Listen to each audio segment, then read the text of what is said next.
Hello friends, मैं वैद्य Karanvir Singh from Chandigarh Ayurveda centre. आज हम एक पेशेंट स्टोरी को आपके सामने डिस्कस करेंगे और ये पेशेंट की स्टोरी एक एक्जिमा डिजीज़ है उस पर आधारित है।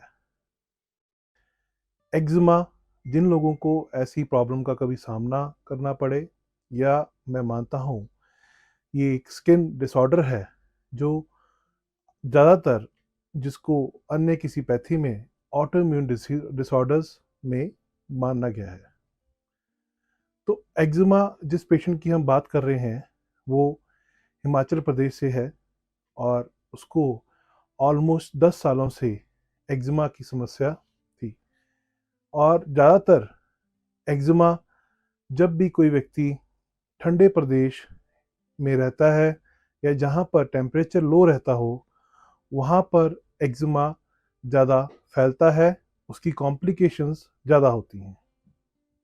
तो जब वो पेशेंट आज से कुछ 2 महीने पहले हमारे पास रिपोर्ट हुआ तो हिस्ट्री में ये समझ आया कि जब भी उसको इचिंग या रेडनेस स्किन पे आती थी तो किसी न किसी एंटी एलर्जिक या ऐसी दवाइयों के इवन कुछ स्टेरॉइड्स के द्वारा उसको दबाकर वो निकल के मतलब उसको ये महसूस होता था कि वो ठीक हो रही है।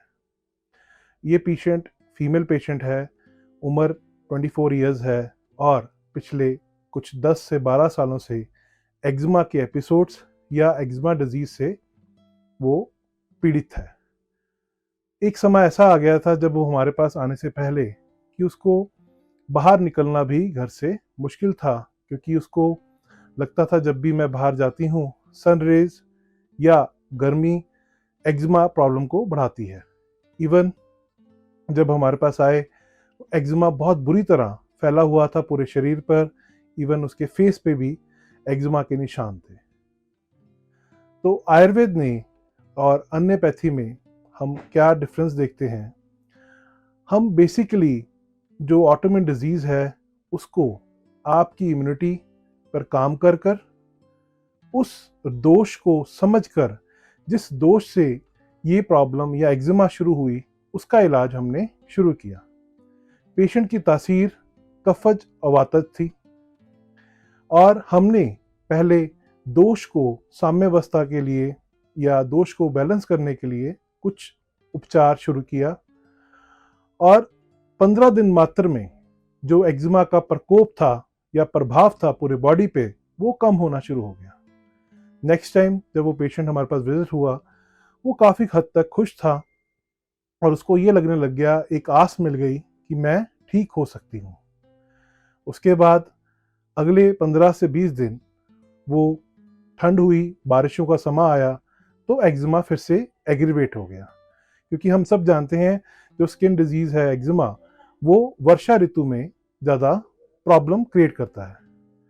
पर हमने अपना उपचार, हमने अपनी ट्रीटमेंट को बिल्कुल भी चेंज नहीं किया, हमने वैसे ही उसको रखा और उसके साथ कुछ लुब्रिकेट, कुछ ऐसे ऑयल्स का हमने इंडिकेशन दी कि आप जब भी आपको लगे कि आपके ये प्रॉब्लम बढ़ रही है तो सुपरफिशियल स्किन पर ये ऑयल्स का हम अप्लाई करेंगे। तो अब आज उस पेशेंट को लगभग 2.5 महीने हो चले हैं हमारे से इलाज कराते हुए और मैं आपको बताने में मुझे खुशी है कि वो पेशेंट ऑलमोस्ट 70 to 80% बिल्कुल ठीक है।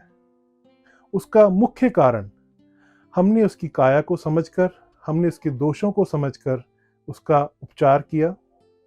उसके अलावा जो एक्जिमा है वो लिवर के साथ भी उसका एक कंसर्न है, क्योंकि लिवर को भी जो बाइल है उसका अच्छी तरह से सिक्रीशन हो, जो खाना खा रहे हैं वो पेशेंट वो ठीक तरह पचे और टॉक्सिन्स बॉडी में कम हो, ताकि जो इवैक्यूएशन है, हमारा जो मोशन है वो प्रॉपरली साफ हो।